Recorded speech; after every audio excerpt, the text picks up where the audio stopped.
한치 앞을 알 수 없는 게 우리네 인생입니다. 살면서 예기치 않은 상황들을 종종 맞닥뜨리는데요. 그 상황 앞에서의 태도와 선택이 이후의 삶을 만들어갑니다. 에나의 다락방 라디오, 오늘은 바로 그렇게 예기치 못한 사건과 사고 앞에서 늘 포기하지 않고 다시 기운차려 사는 쪽을 선택했던 한 남자의 이야기, 당신의 이유는 무엇입니까? 소개해드립니다. 저자 조태우님은 현재 미국 인디애나 대학교 영상의학과 연구 조교수인데요. 원래 외국계 회사 엔지니어로 TV 컴퓨터 교육 프로그램 진행자로 활동하는 등 잘 나가는 직장인이었지만 일본 정부 국비 유학생이 되어 일본 유학을 떠나면서부터 인생이 뒤바뀌게 됩니다. 직장인으로서의 정점에서 새로운 도전으로 선택한 일본 유학이 그에게 끊임없는 시련으로 다가오는데요. 먼저 극우 역사관을 가진 일본인 지도교수는 한국인 제자의 면전에서 위안부는 다 매춘부라는 망언을 서슴지 않고 그에 반발하자 장학금을 끊고 퇴학 위기에 몰아넣는 등 비열한 방식으로 보복합니다. 이후 위기에서 벗어나 박사과정을 어렵사리 마치지만 연이어 실직과 동일본 대지진을 겪는 등 매번 막다른 상황에 처하는데요. 최악의 순간마다 그의 선택은 포기나 현실에 순응하는 것이 아니었습니다. 스스로 삶의 이유를 묻고 내면의 답을 따라 안정이 보장된 뻔한 길이 아닌 새로운 도전의 길을 선택하고 그 선택에 최선을 다합니다. 앉은 자리에서 단숨에 읽었을 정도로 이야기의 흡입력이 대단한데요. 우선은 그 사건들이 주로 일본에서 일본인들과 엮여서 벌어지는 만큼 한국인으로서 감정적으로 더 몰입이 되고, 무엇보다 한치 앞을 예측하기 어려운 순간마다 자기 내면의 소리에 충실한 저자의 선택이 결국 올바른 방향으로 귀결되면서 사이다 같은 카타르시스를 안겨줍니다. 이 이야기는 원래 온라인 글쓰기 플랫폼인 브런치에 연재된 글인데요. 브런치북 제7회 출판 대상을 수상해 책으로 나오게 되었습니다. 저자는 이렇게 말합니다. 원래 세상은 그렇다. 내 뜻대로 되지 않는다. 하지만 원망할 건 아니다. 최선을 다했고 그게 나의 진심이라면 장차 될 수도 있는 것에 대한 소망을 품고 기다리면 된다. 보이지 않는다고 해서 길이 끝난 게 아니므로. 그리고 책 제목으로 이 책을 읽는 독자들에게 질문을 던집니다. 당신의 삶의 이유는 무엇이냐고. 책의 일부만 읽어드리는 채널이라 첫 장부터 마지막 장까지 이어지는 스토리를 다 소개할 수 없어 좀 아쉽긴 한데요. 힘겨운 일 앞에서 다 포기하고 싶은 분들에게 다시 일어설 용기를 주었으면 하는 마음으로 고른 책, 오늘도 끝까지 편안하게 들어주세요.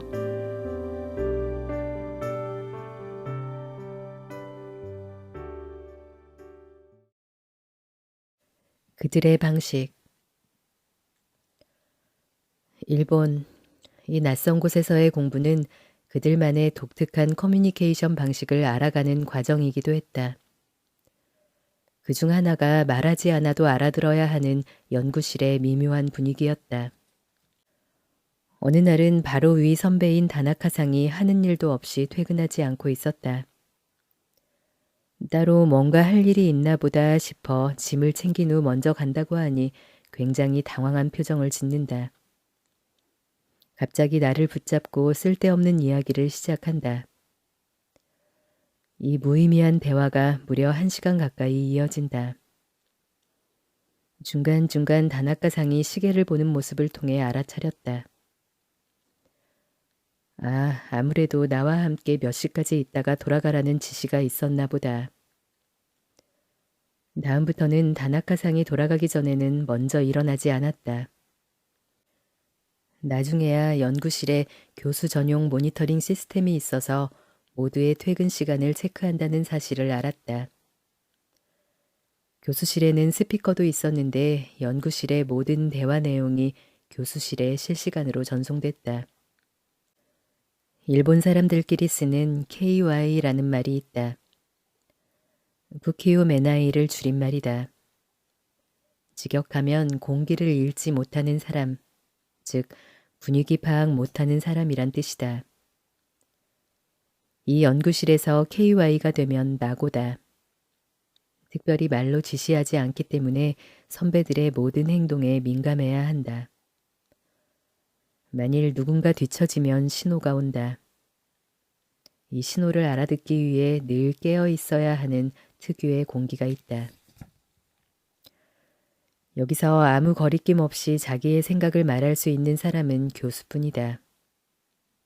연구실 안에서 교수는 왕을 넘어 신과도 같은 존재다.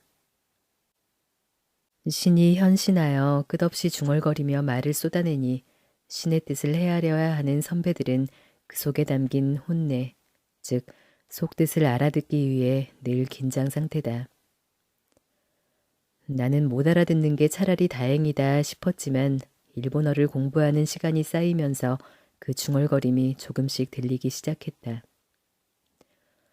대부분 내게 쓸모없거나 들어서 좋을 게 없는 이야기들, 예를 들어 선배들을 향한 불만과 질타, 다른 교수 비난, 혹은 뉴스에 나오는 이슈에 대한 욕설 등이어서 들어도 대개는 흘러넘겼다.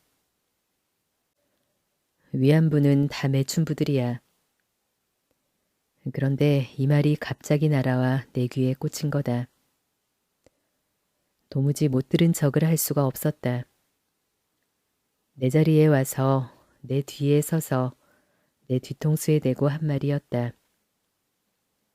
난 자리에 얼어붙은 채 그 후로도 이어지는 망언들에 어찌할 바를 몰라 가만히 있었다. 다음 날 수업을 듣고 자리로 돌아온 나는 책상을 내려다보며 한참을 서 있었다. 책 한 권이 놓여 있었다. 제목은 친일파를 위한 변명. 뉴스에서 이 책 이야기를 들은 바 있다. 일본은 한국을 침략한 것이 아니라 해방시켰다거나 위안부는 자발적으로 모인 매춘부들이라는 일본 극우의 역사관을 고스란히 담고 있는 한국 사람이 쓴 책이다. 한국에서는 청소년 유해 간행물로 지정됐는데 일본어로 번역되면서 일본에서 출간 후 4개월간 35만 권이 넘게 팔렸다고 한다. 그 책이 내 앞에 있다. 교수가 놓고 간 거란다. 책을 들고 차례를 읽으며 눈앞이 깜깜해졌다. 난 학생으로서 교수에게 잘 보이고 연구실의 일원이 되어 무사히 졸업하고 싶었을 뿐이다. 하지만 그날 깨달은 것 같다. 둘 중 하나를 선택해야 한다는 것을. 학위를 못 받거나 친일파가 되거나. 이 일을 누구에게도 이야기하지 못하고 혼자 끙끙댔다. 그러나 매일 한 번꼴로 교수는 내 뒤에서 이야기를 반복했다. 결국 일이 터졌다. 다 같이 저녁 식사를 하는 자리였다. 언제나 그렇듯 나 말고는 모두가 일본인이다. 이날 교수의 이야기 주제는 여러 가지를 돌고 돌아 일본이 조선에게 해준 좋은 일들로 이어지고 있었다. 한일합병은 조선에 아주 잘된 일이며 일본은 조선을 근대화했다고 또다시 이야기를 시작했다. 당시 상황상 친일이 곧 나라를 위하는 길이었다고. 그리고 위안부 이야기를 꺼냈다. 교수는 전쟁 중에 군인들이 얼마나 많이 성폭행을 자행하는지를 나라별, 역사별 예를 들며 한참 설명했다. 전쟁 군인들의 생리상 매춘부 동원은 일본군이 해낸 혁신적인 발상이라고 했다. 그러면서 한국인 위안부 피해자들에 대해 거침없이 말을 이어갔다. 그러니까 위안부라는 게 다른 게 아니라 그때 따라다닌 매춘부들을 말하는 거야. 그때 돈 벌어놓고서는 허황된 이야기를 지어낸 거지. 그게 다 보상금을 받아내려는 건데 그 조선의 매춘부들이 내가 자리에서 벌떡 일어난 건 그 순간이었다. 교수는 틈만 나면 똑같은 이야기를 내뱉었기에 그날이 특별한 것도 아니었다. 여전히 말하고 있었을 뿐이다. 네 자존심을 남김없이 다 버려야 학위를 준다고. 식사를 하던 선배들이 갑작스럽게 자리에서 일어난 나를 눈을 동그랗게 뜨고 올려다본다. 이들에게 무언가를 말하고 싶다. 손이 부들부들 떨리고 가슴이 걷잡을 수 없이 뛴다. 하지만 아무 말도 못했다. 잠시 그러고 서 있다가 그냥 나와버렸을 뿐이다.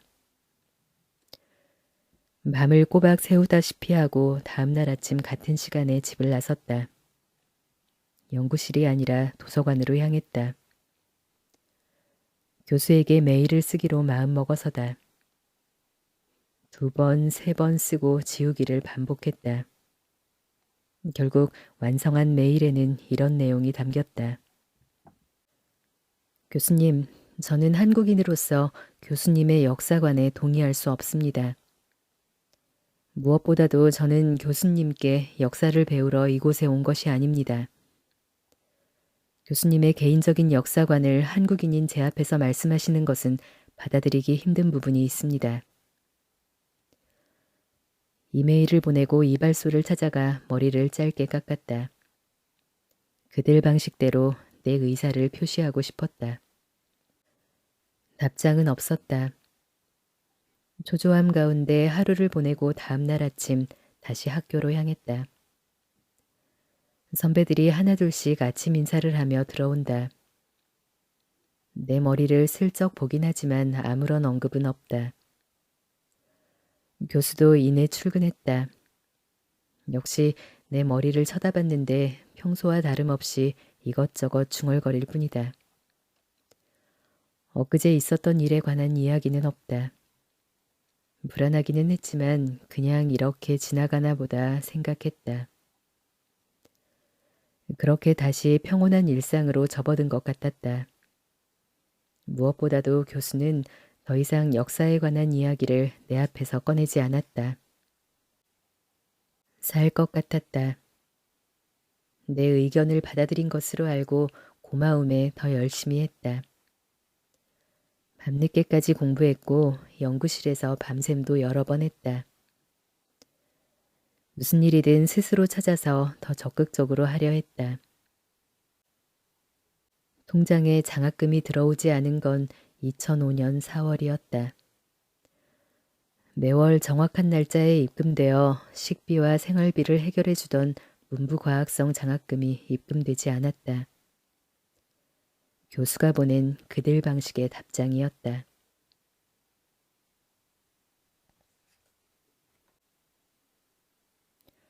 죽음은 무겁다. 어릴 적 우리 식구는 아버지, 어머니, 나, 그리고 3살 터울의 남동생, 이렇게 넷이었다. 보통 사람들이 자기의 몇 살 때부터를 기억하는지 잘 모르겠지만 내게는 5살로 추정되는 어느 날의 기억이 남아있다. 가난한 집들이 대개 그랬듯 우리 집은 단칸방이었고 방 입구에 아궁이에서 연탄을 피워 추운 겨울을 났다. 겨울 내내 아궁이 위에서 끓고 있던 커다란 솥은 온종일 뜨거운 물을 내주었다. 그날은 햇살이 따사로웠던 것 같다. 난 마당쯤에서 무언가를 하며 시간을 보내고 있었다. 갑자기 요란스러운 소리가 나서 방 쪽으로 고개를 돌렸다. 사람들이 아궁이 위 끓는 물에서 뭔가를 꺼내고 있는데 조금 전까지 방 안을 이리저리 기어다니던 내 동생이다. 사람들이 괴성을 지르며 아이를 들고 어디론가 뛰어간다. 나는 여전히 그 자리에 서 있다. 내 눈에 들어오는 장면들이 무엇을 의미하는지 그때는 완전히 이해하지 못했다. 하지만 며칠 후 내게 말을 전해주던 누군가의 음성은 또렷하다. 내 동생 죽었어. 그 다음 기억은 부모님이 심하게 다투던 모습이다. 몹시 슬퍼하시는 아버지에게 내가 다가가 말한다. 아빠, 내가 크면 의사가 돼서 동생 살릴게. 그 뒤론 한참 동안 기억에 없다가 할머니가 밥을 차려주는 모습이 이어진다. 엄마 아빠는 주위에 없다. 할머니가 무서워 엄마 아빠가 어디 갔냐고 물어볼 수가 없었다. 밤에 벽을 보고 누워 할머니 눈치 못 채게 눈물을 흘리곤 했다. 부모님이 이혼하신 건 시간이 더 지나서 알았다.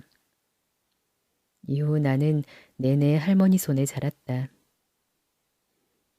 내가 태어나 처음 목격한 죽음은 그래서 엄마, 아빠, 동생, 어린 시절 내 가족을 송두리째 빼앗아갔다. 자동 분류기. 다리가 부러졌는데 소리를 지르기로 선택하는 사람은 없다. 정상적인 사람이 그 정도로 아프면 그냥 소리를 지른다. 하지만 어린아이가 거실에서 뛰다 넘어지면 일단 주위를 둘러본다. 엄마가 있으면 있는 힘껏 목청을 높이며 울고 아무도 없으면 탈탈 털고 일어나 다시 신나게 논다. 선택의 범주에 있다. 우리 삶은 지금 여기에서 일어나는 일들을 놓고 어떤 행동을 할지를 선택하는 끊임없는 선택의 연속이다. 선택의 순간을 통찰력을 가지고 요모조모 살펴보는 건 참 중요하다. 운전 중에 누군가 갑자기 끼어들어 화가 치밀어 올랐다고 하자.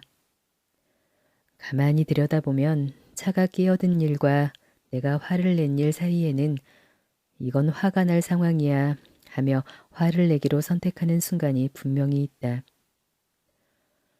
저 차 때문에 화가 난다고 생각하지만 실은 그 사건을 놓고 내 안에서 무언가가 작동한 결과가 나의 화다. 문제는 우리가 그 선택의 순간을 좀처럼 인지하지 못한다는 데 있다. 로봇처럼 자동으로 화를 내는 것이다. 상황에 나를 온통 내주고 자동으로 슬퍼하고 자동으로 기뻐하고 자동으로 괴로워한다. 인생의 주체가 내가 아니라 상황이 되어버린다. 이는 어떤 일에 대하여 이건 화가 날 일, 이건 슬픈 일이라고 결정짓는 자동 분류기가 유년기부터 차츰차츰 만들어지기 때문이다. 성장기에 경험한 것들, 특히 충격이나 상처들은 자신도 모르는 사이 그 사람의 삶에 영향을 미친다. 예를 들어 누군가에게 잘 보이는 것이 생존과 직결되는 아동기를 보냈다면 이 사람은 그렇지 않은 사람보다 남의 시선에 조금이라도 더 신경 쓰는 쪽에 선택을 하며 살아갈 가능성이 높다. 어린 시절 나에게 일어난 일을 봐도 그렇다. 나의 의지와 상관없이 일어난 일들이 내 삶에 엄청난 변화를 가져왔다. 그 일들은 나에게 세상에는 감당할 수 없는 거대한 것들이 존재한다는 두려움을 안겨주었고 나를 웅크리게 했으며 주변의 태도와 평가에 민감하게 반응하게끔 했다. 두려움이 내 안의 자동 분류기를 더욱 거대하고 단단하게 만들었던 것이다. 내 속은 태어나 지금까지 살아오면서 몸이, 마음이 겪은 끊임없는 사건들이 만들어낸 자동 분류기로 가득 차 있다. 내 의지와 관계없이 일어나는 일들을 만날 때마다 나는 자동으로 두려워하고 자동으로 화를 내고 자동으로 슬퍼하며 이미 지나가고 사라진 과거의 영향 아래 살아가고 있었다. 그제야 나는 스스로에게 묻는다. 그렇다면 무엇을 바꾸어야 하고 어떻게 해야 하는가?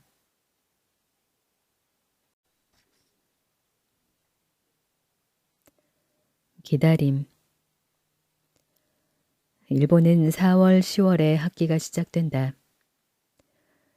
2005년 10월 학기 휴학에 이어 다음해 4월에 재차 휴학을 요청했지만 받아들여지지 않고 대신 마치 자결하라는 명령서처럼 자퇴서 양식이 날아오는 바람에 놀라서 돌아온 길이다. 학교 사무실에 찾아가 등록금부터 내고 나니 벌써부터 남은 돈이 별로 없다. 어쨌든 발걸음을 연구실로 돌렸다. 쭈뼛거리며 내 자리를 찾아 들어가자마자 이내 멈칫하고 서버렸다. 누군가 내 책상을 쓰고 있었다. 잠시 후 조교가 들어오더니 짐을 모두 챙겨서 따라오란다. 주섬주섬 들고 따라 나서는데 복도에 멈추어 서서는 이렇게 이야기한다. 교수님 허락 없이는 더 이상 연구실에 들어올 수 없어요. 네? 교수님이 당신이 혹시 오거든 전하라 하신 말씀을 그대로 전합니다. 나는 작년 4월 말에 있었던 학회에 당신이 참석하지 않은 것을 근거로 당신이 더 이상 학업에 열의가 없다고 판단한다. 이에 당신을 지도하지 않기로 했다. 이상입니다. 교수님은 이미 당신에게 자퇴 권고를 했어요. 자퇴원을 학과 사무실에 제출하고 돌아가도록 하세요. 작년 4월 학회에 참석하지 않았으므로 자퇴하라니. 교수 본인이 장학금을 끊는 바람에 4월부터 생활비가 없어졌고 어쩔 수 없이 한국으로 향해야 했던 상황 아닌가. 어떤 이유가 됐든 복학이 쉽지 않을 거라는 메시지는 확실했다. 자기 할 일을 다 했다는 듯 무심하게 연구실로 돌아가는 조교를 붙잡고 교수를 만나고 싶다고 했다. 출장 중이란다. 일단 도서관으로 향했다. 교수가 갔다는 학회 일정을 인터넷으로 찾아보니 다음 주 월요일이면 돌아올 것 같다. 이제 어떻게 해야 하나.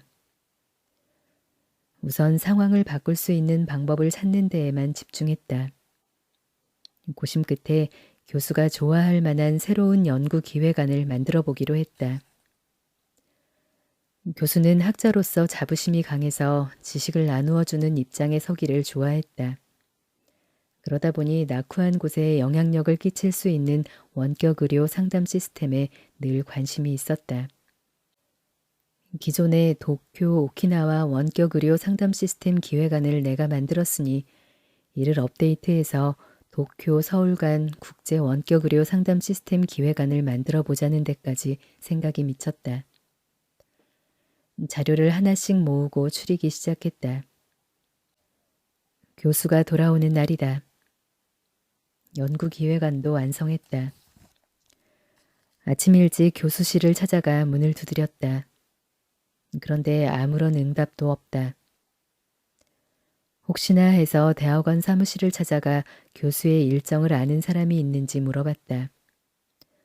누군가 오후에 외부 특강 스케줄이 잡혀 있는 걸 보니 오늘은 학교에 오지 않을 것 같다고 한다.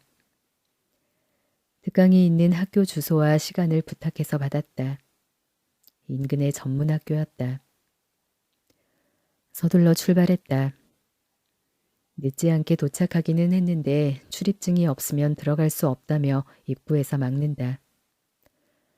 할 수 없이 교문 앞에 서서 교수를 기다렸다. 잠시 후에 저 멀리서 교수가 걸어오는 게 보였다. 다가가 인사를 했다. 교수가 깜짝 놀라 나를 쳐다본다. 적잖이 당황한 모습이다. 시간이 없기에 본론을 바로 이야기했다. 교수님, 제가 연구 기획안을 만들었는데요. 지금 수업을 해야 하니 비켜요. 아, 네, 교수님, 그럼 여기서 기다리겠습니다. 알았으니 비켜요. 내가 길을 막아선 것도 아닌데 자꾸 비키라면서 내 옆을 휙 지나친다. 그 자리에 그대로 서서 교수가 나오기를 기다렸다. 3시간이 지나도록 그는 나오지 않았다. 한참 그러고 있는데 학교 관계자인 듯한 사람이 다가온다. 나보고 뭐 하냐고 묻는다. 오늘 특강 진행한 교수님을 기다린다고 했더니 그 특강 한참 전에 끝났고 교수는 뒷문으로 나갔다고 알려준다. 나를 보지 않겠다는 교수의 의중이야 예상했던 바다. 교수가 보기 싫어한다고 해서 그만둘 것이었다면 여기까지 오지도 않았다. 학교로 찾아갈까 하다가 날이 너무 늦어 다음 날 아침까지 기다리기로 했다. 목욕탕에서 하루를 더 자고 아침 일찍부터 교수실을 찾아가 문 앞에서 기다렸다. 이윽고 교수가 나타났다. 나를 보자 얼굴에 못마땅한 빛이 가득하다. 일본 사람들이 하듯이 허리를 90도로 숙이며 연구 기획안을 만들었으니 이것만 한번 봐달라고 부탁했다. 그래서 뭘 할 건데? 국제 원격 의료 시스템을 만들겠습니다. 최대한 짧고 간결하게 정리해서 설명하기 시작했다. 그가 교수실로 들어가면서 말한다. 조교한테 두고 가. 검토해보겠다는 의미 같다. 일단은 됐다. 그 길로 조교에게 가서 내가 만든 기획안과 보충 자료들을 제출했다. 놀랍게도 그날 오후 바로 조교에게서 답신이 왔다. 한국으로 돌아가 도쿄, 서울 원격 의료 시스템을 만들어 테스트할 것. 원격 의료 시스템이 완성되면 연구실이 원할 때 언제든 접속 가능하도록 대기할 것. 일단 복학이 가능하다는 뜻일 테다. 자퇴를 하지 않아도 된다는 사실에 가슴을 쓸어내렸다. 몇 주 후, 도쿄, 서울 간 원격 의료 시스템을 테스트하는 날. 화상 채팅창 너머로 선배들과 교수가 보였다. 전에 오키나와에서 했던 것 그대로 재현하고 새로 업데이트한 공유 기능을 동원해 세미나를 진행했다. 수고했다며 다들 좋은 평가를 들려준다. 그런데 그게 다였다. 이후 교수든 조교든 아무도 연락이 없었다. 아무것도 안 하며 기다릴 수는 없기에 연구실 주간 스케줄에 맞추어 내가 할 수 있는 것들을 하나씩 해나갔다. 여전히 교수로부터 답장은 없다. 다음 학기 등록금을 준비해야 하는 상황이었다. 일본에 다녀오기 위해 의료기기 판매 일은 그만두었기 때문에 다시 일을 구하기 시작했다.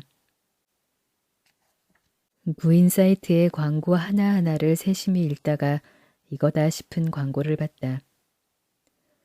여의도에 소재한 대형 컨설팅 업체에서 일본을 오가며 벤치마킹 투어 가이드 및 통역을 맡아줄 사람을 뽑는다는 내용이다.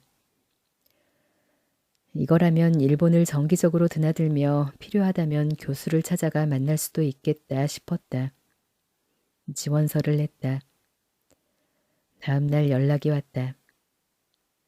마치 나를 기다리고 있었다는 듯 일주일 만에 채용이 결정됐다. 곧바로 일을 시작할 수 있었다. 그곳에서 내가 맡은 일은 일본의 공장이나 회사를 견학하려는 각계각층 사람들과 일주일간 동행하는 것이다. 훗날 놀라운 소식과 함께 학교로 복귀할 때까지 나는 꽤 오랜 시간 이 일을 계속하며 생활비를 마련하고 답신 없는 교수에게 쉬지 않고 리포트를 보내며 학업을 이어갔다. 기다리며 세상으로 한 걸음씩 나아가던 시간. 지금 돌아보니 연구실에 내 책상은 없었지만 내가 정말로 있어야 할 자리가 나에게로 찾아오고 있었다.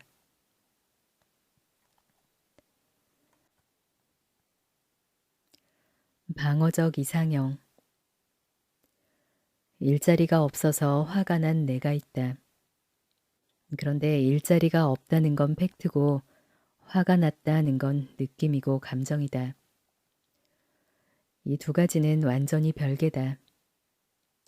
일자리가 없어도 그 시간을 자기계발이나 어학 공부를 위해 쓰는 사람도 있다. 골방에 갇혀 내내 화를 내던 내 모습은 일자리가 없다라는 자극을 놓고 화를 선택하도록 내 안에 무언가가 작동한 결과였다. 일이 화를 준 것이 아니라 내가 화를 불러와 나의 시간과 공간을 채우고 있었다. 이 사실을 알아차리지 못했다면 난 골방에서의 넉 달을 견디지 못했을지도 모른다. 와카스키 교수를 원망하느라 하루하루를 온통 그르쳤을 것이다. 자동 분류기 무너뜨리기에는 꾸준한 통제와 훈련이 필요하다. 기도든 묵상이든 글쓰기든 내게 맞는 방법이 있다. 삶을 진지하게 대하는 마음 자세나 성숙함을 지향하는 태도, 아니면 매해 반복되는 새해 다짐도 좋다. 모두가 결국은 내 반응의 주인이 되겠다는 결심들이다. 이러한 결심이 크고 작게 인내하는 모습으로 나타나 조금씩 목표에 다가서게 한다. 쉽지 않다. 때때로 다시 원래대로 돌아오고 이전과 비슷한 어려움과 슬픔과 화를 마주하게 된다. 어린 시절 내 모습을 애써 떠올린 건 그 답을 찾기 위해서다. 그리고 한 가지를 발견했다. 할머니에게 혼나지 않으려 조용히 공부만 하는 아이였던 나는 좋은 성적을 받아들고 집에 와 칭찬을 들은 후에야 안심했다. 시간이 흘러 할머니에게 칭찬받는 것보다 더 중요한 일들이 생기면서 어린 시절의 자동 분류기는 자연스럽게 사라졌지만 남들보다 좋은 성적을 냈을 때 칭찬받던 그 느낌은 사라지지 않는다는 것을 몰랐다. 칭찬받은 나는 무의식으로 남아 나의 이상형이 되어 있었다. 이것이 두고두고 내 생각과 판단에 영향을 주고 나도 모르게 그 이상형을 향한 선택을 하도록 만들었다. 자동 분류기가 무너져도 남아있는 과거의 슬픔과 아픔이 새겨놓은 이상형들에 나는 방어적 이상형이라는 이름을 붙였다. 이 채워지지 않는 방어적 이상형이 성인이 된 이후의 내 삶에도 커다란 영향을 미쳤다. 삶의 방향이나 가치 또는 목적이라 불리기도 하면서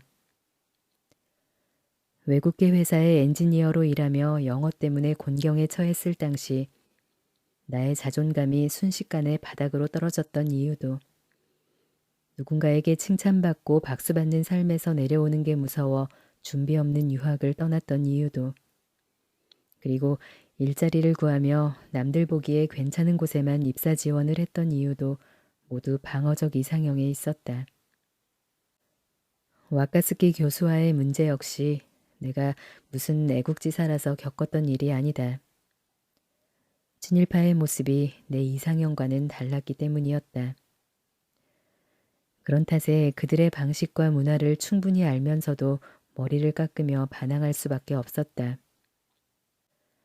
한 번의 결심으로 모든 것이 드라마틱하게 바뀌지는 않는다. 이 깨달음은 내게 꾸준히 하는 것의 가치를 알려주었다. 매일 새로운 것들을 채워 넣어 과거를 희석하며 지난 흔적들을 지우고 더 나은 방향으로 한 걸음씩 나아가는 것밖에는 방법이 없다. 내가 만드는 선택들이 낳는 울림과 반짝임을 지속적으로 체험하는 것만이 내 삶을 진짜로 변화시킨다는 것을 비로소 알았다. 좋은 쪽으로, 긍정하는 쪽으로, 사는 쪽으로 한 걸음씩 옮기는 그 발걸음이 당신의 힘겨운 여정을 조금은 경쾌하게 만들지 모른다. 어쩌면 죽고 싶을 만큼 고된 당신의 삶에 새로운 챕터의 문을 열지도. 괴롭고 힘들지만 끈을 놓지 않기로 한 이때의 선택이 십수년이 지난 지금 이 이야기를 쓰게 했다. 과거에서 벗어나기 위해 할 수 있는 선택은 처음부터 내게 있었다. 힘들고 벅차도 사는 쪽을 향해 만드는 작은 선택들은 언제나 위대하다.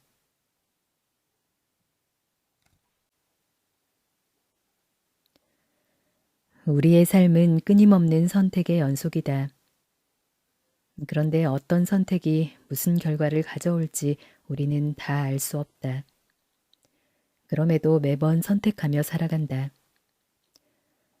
우리를 둘러싼 모든 것들이 내게 호의적이라는 믿음을 가지면 이 선택의 무게가 조금은 가벼워질지도 모른다. 하지만 완전히 가벼울 수는 없다. 어떤 선택은 여전히 무겁다. 밖에서 내게 부여한 것들의 휘청이거나 자동 분류기가 낳은 방어적인 이상형에 따르는 것이 아니라 온전히 내가 홀로 서서 스스로 결정하는 선택을 연습해 왔다고 생각했다. 그 결과가 좋아도 혹은 나빠도 내 안의 근본적인 것들에 영향을 미치지 않는다면 모든 것들이 그저 지나갈 하나의 과정이 되는 것을 깨닫는 시간들을 보냈다. 내 노력의 대가를 기대하는 것이 아니라 최선을 다한 뒤 장차 올 것들에 대한 소망을 품는 법을 배우고 내게 주어진 시간이 끝날 때까지 기쁨을 간직한 채 살기로 다짐하는 날들을 지냈다.